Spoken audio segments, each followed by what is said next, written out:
na si Freya at habang namumroblema sila ni Coco kung sino matutulog sa taas, hindi nila alam yung tatay nila gusto na rin magpahinga. Wala siyang higaan. Bisa siya matutulog dyan sa mesa. So, don't worry, Daddy. I got you. Wala man tayong higaan. Ang binili ko na lang is sofa tsaka TV. May nabibiling set nito guys, hindi ko lang mahanap. So, binili ko siya magkahiwalay. So, una is itong TV. Ang gusto ko talaga sa Sylvanian Family, tignan nyo guys, makaluma. Naalala ko tuloy yung mga old days. Ang kapal ng TV, tapos yung lalagyanan. Tuktig yun, kamukha ng lalagyanan ng TV nila Lola sa Palawan. Astig. Tapos may kasama rin siyang picture frame. And itong bilog na to, hindi ko alam kung ano yun. Parang ayun yung nilalagyan ng mga abo ng mga mamatay, no? Anyways, may kasama rin silang text. Uy, hindi yan text. Ano yan? Nilalagay sa TV. Ay, naku, anong gusto niyang panoorin. So, ayun yung pinili ko. So, wala kayong magagawa. Ayun yung gusto ko eh.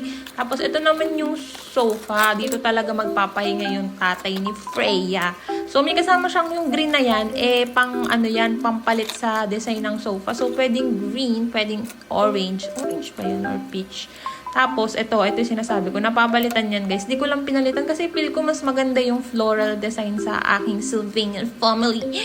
Tapos, may kasama din siyang, ano yun, yung nasa plastic is yung baso. Tsaka yung pink, hindi ko alam eh. Corny, ano ba yun?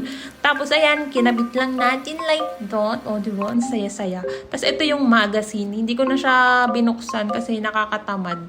So, dyan na siya sa gilid. Tapos, ito na, i-deliver na natin.